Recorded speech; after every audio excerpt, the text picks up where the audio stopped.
You're listening to the Procuretech Podcast, your weekly show for all that's cooking in the digital procurement space. Yes, we've got the hottest startups, thought leadership, and conversation from visionary industry experts, and definitely no stiff corporate content.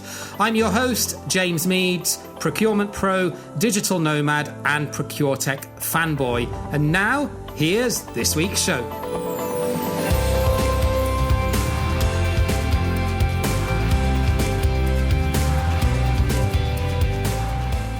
Yes, hello and welcome to another episode of the Procuretech Podcast, where every time we bring you everything that is fun, innovative and exciting in the digital procurement space. Continuing again today with our series where we're interviewing industry thought leaders and influencers to get their take on the digital procurement marketplace and how it's impacting the role that they play within the industry. And today I'm interviewing a very smart lady who I met in person at a conference in Croatia back in May. And we actually shared a couple of glasses of wine together during the conference. And we found out that we had in the past played in quite a similar space. So my guest today, Lilia Stoyanov, is originally from the procurement shared services space. But as we will dig into in the interview, it now wears many hats, actually. She's a professor at Ziggurat Business School. She's an independent contributor to Entrepreneur magazine. And most importantly, she's the CEO of Transformify, which is a vendor management and payroll management system, which fits right into how we manage the evolving tech that's impacting us in the procurement space. So, Lilia, very warm welcome to the show. Thanks, James. And lovely meeting you again, even though it's virtually this time. Yes, indeed. Hopefully we will get to rectify that at some point in future. So tell me your story, Lilia. So you started off in the shared services space and you helped to build a shared service center when you were part of Coca Cola. So walk us through that journey and maybe some of the tech that you used back then. And tell us the year that was, and then sort of your journey since then and how it came about doing what you're doing now. I have a finance and payments background, and usually my roles, either as a CFO or at Coca Cola, Director Procure to Pay, involved structuring shared service centers. I would say in the procurement space, what makes it hard is the fact that, especially if it is an enterprise, you have a variety of subsidiaries. They have different processes. They're likely to be using different technologies, or if they use the same system, like at Coca Cola, the majority of the subsidiaries were using SAP. It's different versions of SAP. So all this brings complexity, you can imagine.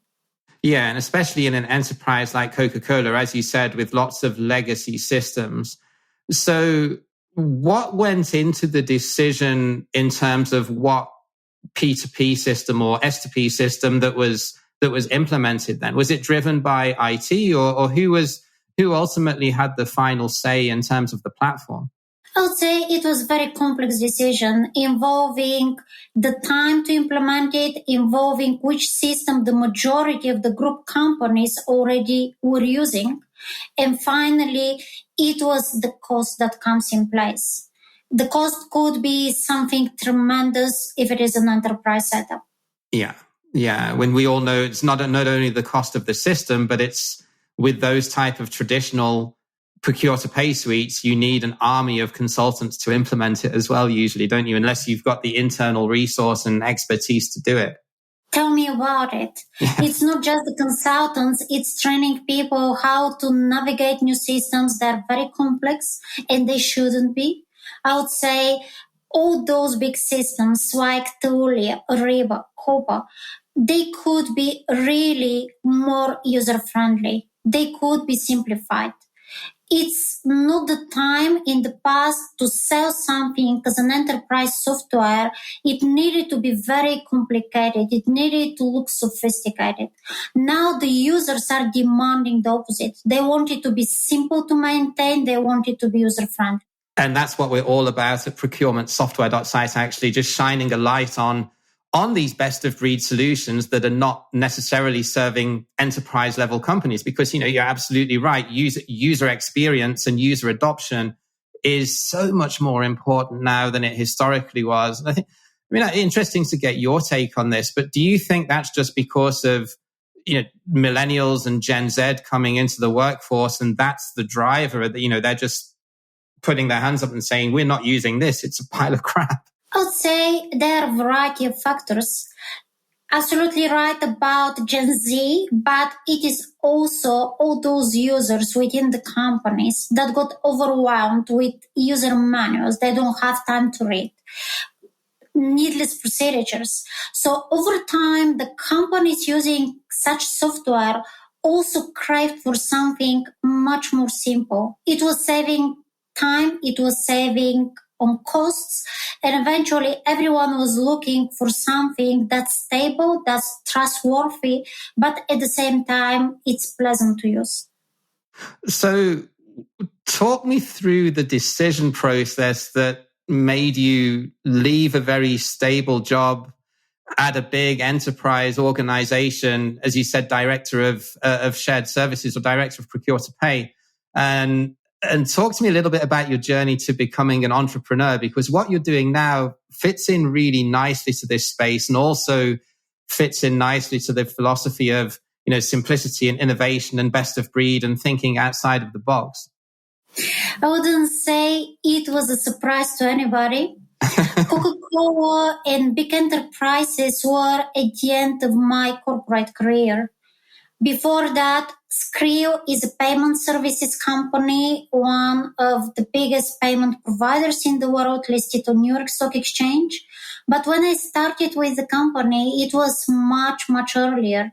It was at 186 million valuation, and I remember the number because the moment I exited, it was already acquired at 1 billion. And when you have seen this, when you have seen how companies have been built, and before that I have been with other companies that were somewhere in the middle of their journey, you want to do it yourself. It's rather learning how enterprises function. It's rather learning what their problems are before you start a business of your own, because you need to understand it. Otherwise, you cannot bring a product to the market that everyone else needs and is ready to buy. So it was really then the school or the learning process then that you wanted to get in enterprise before you went your own way. Absolutely, and I would recommend it to many entrepreneurs to be, if you're considering such a journey, first learn how others do it. Learn from a company that's already successful. What's the hierarchy? How do you manage teams? How do you respond to change? How do you respond to fast-paced growth? And after that, you will be ready to do it yourself.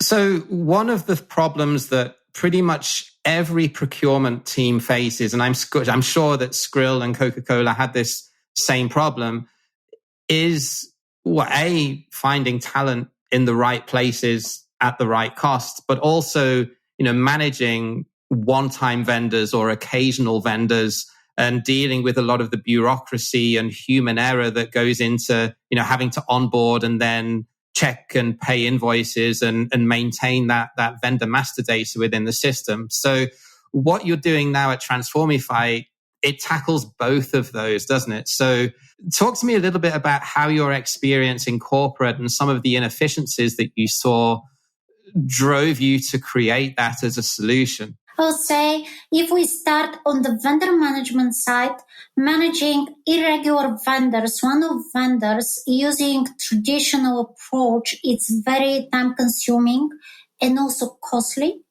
It may take a long time to have a vendor in your vendor master data. Then it takes a long time to change their invoice details, payment details, etc. And the best way is to have all those vendors do it themselves. Simply shift the responsibility to them. They have a portal. They want a different bank account. Okay, it is someone on their end who is authorized, has an access. If that representative has changed the bank account, that's it. From that moment on, that's the bank account that's going to be used. And having that autonomy is good for all sides. That's one. And after that, consolidating all those payments, making sure that you can have company as a service. That's how we call it. We simply aggregate all payments to thousands of vendors and issue one invoice to our corporate or mid-sized company customers. Instead, collecting invoices from thousands of vendors, you get one invoice and someone else is automating the entire process. No need to reconcile payments to invoices, no need to check if those invoices are tax compliant, nothing. It's a simple, very smooth process, and that's why our customers love it. So, rather than something like a tail spend automation system, what you have is essentially an integrator platform that enables companies to replace X number of vendors with just one, if they're what we would call nuisance vendors or occasional vendors. Exactly. Yeah. And it is a big relief to the finance teams, payments teams, procurement teams, everyone involved. Yeah. And do you find that then are most of the people that are taking up that offer, is it procurement teams that are approaching you, or is it more HR or finance teams that tend to be leading that? I'm curious because when I worked in procurement, that was a massive problem. Not so much in terms of managing people and services spend, but managing things like the spare parts for maintenance and repair, because it was impossible to buy them all from one distributor. We tried and we did consolidate a lot, but it was impossible to get to the ideal state. And with what you're doing, that is as long as you can prove the administrative saving in hard numbers to a finance person, it's the perfect solution. It's usually the finance people that approach us. It's their payments teams that struggle with transferring all these payments, making sure there are no duplicate payments, there are no late payments, you name that. And on top of that, it is also tax liability that is with them. It's the CFO that oversees all those functions. It's payments, it's tax teams, it is also reconciliation team. All of them report into the CFO typically, or the finance director. And it's absolutely not surprising that they're the people who are screaming, we need something to streamline all this. Hiring more people doesn't sort it out. It's simply, okay, you have more people, but it's the same process. So usually it's finance people that approach us, even not so much HR. At the beginning, we believed it will be HR when it comes to contingent workforce, independent contractors. But again, quite often, these are chief operation officers, these are chief financial officers that reach out to us. Quite often, it could be procurement teams, because they also need to find a way to consolidate it all. But the majority are finance people. That's interesting. I would have expected it to be procurement because as a function, we are notoriously lean in terms of resource, and managing tail spend and nuisance vendors was, something that took up most of my sort of non-value added time when back in my corporate days. That's interesting.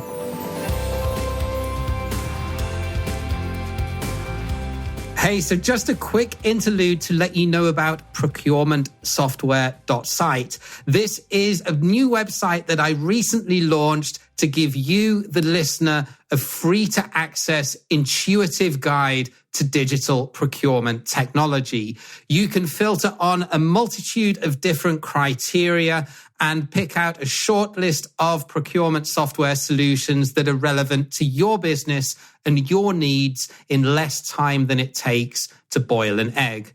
No corporate subscriptions, no complex jargon, and definitely no pay-to-play model. We are a completely transparent, open book, and we really want to get your feedback on what we can really do to make this user experience better and constantly improve so as we're providing value to you. Check out procurementsoftware.site. And now let's get right back to this week's podcast.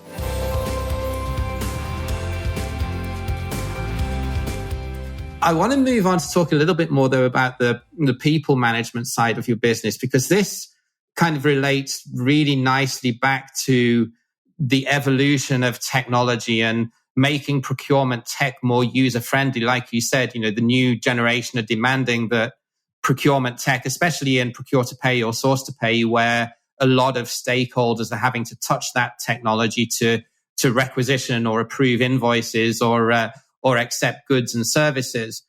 If that technology is mobile first and it's more user friendly, and procurement as a function can then allow stakeholders to self-serve a lot more in terms of their day-to-day procurement activity, that in turn then essentially allows procurement, at least in theory, in most organizations to work remotely. Because if you're not having to be on site to serve your stakeholders with day-to-day operational problems, and you can move to a more hybrid or even fully remote model in sort of more service or software businesses with procurement teams, that enables then for you to have, and this has been popular in the tech industry for many, many years, but it enables you to have a much more geographically diversified workforce. And on the one hand, as an employer, you can take advantage of lower salaries, lower taxes, lower social contributions if you're having workers in best cost country markets. But it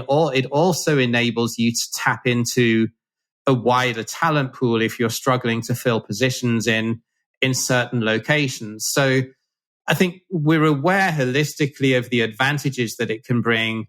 I think the biggest challenge in procurement is getting practitioners to think outside the box, to be a bit more visionary rather than technocratic. But talk to me a little bit about the practical side of how it works. If I'm, let's just say, a head of procurement sat in the UK or in Germany, and I want to hire a procurement manager or even an accounts payable person in South Africa, let's take a non-EU country just to add a bit of complexity. How would you do that? First, to your question regarding technology, I would say the future is in cloud-based solutions, definitely. Although there are some more traditional companies that prefer to host their software on-premise, it is a diminishing number of such companies. The reason is simple. It's not only remote working. It's rather simplicity. Let's say you're on a business trip and you want to quickly check something before you start negotiations. You need access, and you need access from a completely different location. So you already see the shift. Then it's a shift to responsive design. There are fewer companies that want to support an app and also to support a desktop. Usually it's also confusing to the users because the app is somewhat limited. You don't want to miss some functionalities. You prefer to have it all. And for that reason, that's another shift we see recently. Regarding hiring people across borders, now COVID taught a lesson to all companies, even those of them that were not open to hybrid work or to remote work at all. Now, many companies are hiring the right person regardless of their location. And having someone in South Africa is absolutely normal. You may have people on various continents in various time zones. Could be the budget, could be shortage of talent, could be because you really needed someone who, let's say, previously worked for the competition and could bring knowledge. There are a variety of reasons why you may hire overseas, but companies do it all the time, and that's the future. I don't believe there is any way back. And the difference between what you do and what a lot of the other platforms do in this space is that you're more of a payroll solution. So you're not a contingent workforce management system per se. You're more around dealing with how to do the compliance side of things like tax and social security for any permanent employees that a company wants to hire outside of their jurisdiction or where they have a presence. These are two different services and we support them both. Okay. One is payroll on demand if these are independent contractors and they're not employees per se, they're on not on payroll. That's why we call it payroll on demand. That's one side. And in this case, what differentiates Transformify is again the company as a service model. We act as an authorized reseller. We buy the services provided by all those independent contractors, check their compliance documents, whatever else is needed, and then we resell those services to the end customer. Again, the end customer receives just one invoice, transfers one payment. How do we manage all the rest is something completely shifted to us. So that's the difference on payroll on demand. But when we talk about employer of record, that's the other service. When you want to hire someone as a permanent employee, full-time employee, but that person is actually living in Asia, living in Africa, elsewhere. In this case, because this person needs to be put on payroll, needs to have all the same benefits like any other tax resident of that particular country. We have a vast network of local partners across the globe, making sure that this employee is paying taxes in that particular country, receives the very same benefits like everyone else at the same level. Everyone is at par, doesn't matter where in the world they are. But these are two different services. Yeah, but they're both very, very relevant in terms of procurement, managing contingent workforce as a category of spend, but also in terms of talent acquisition or talent retention may want to, and we're starting to see it, although, procurement is a super conservative industry compared to tech or marketing, but we are starting to see companies hiring in other jurisdictions and taking that, bold leap to do it. And I think part of the problem is that, a lot of HR teams don't really understand the options available to them and just put up the barrier and say, no, we're not taking the risk because we don't understand it. I think that's what I really like, is that through doing this type of interview, it's educating companies to the options that are out there, because so much content I see on LinkedIn from procurement is all about so many open positions and lack of talent. And there's plenty of talent out there. It just means, well, A, you might need to pay a bit more, but B, you just need to think outside the box, and B, don't be so restrictive to what I would call the tyranny of place. Just because your office or your headquarters or your team is in one jurisdiction doesn't mean all of your employees need to be. True. And now add something very interesting to that. It's talent acquisition teams that more or less need to become marketers as well. They need to be able to sell the role. It's not just copy-pasting the description from somewhere. You need to make it really relevant. You need to make it appealing if you want the best talent to apply for that. And same is applicable to procurement. If you want the best procurement talent, make it sexy, make it appealing, add the right keywords there. Tell them how exciting it is to implement Coupa at your company if that's what you're doing, but make it exciting. Just saying, we're implementing Coupa, it doesn't sell. It doesn't sell. And you're selling the very same way you're selling a product. You're selling a role within your company and people need to buy. You took my tagline, Lilia, let's make procurement sexy. I want to get some t-shirts made up with that on, because you're absolutely right. And we do need to, job descriptions, when I look through them, I just think this sounds so boring. You absolutely feel free to use it as the tagline for the podcast. I'm sure that it will attract lots of attention there.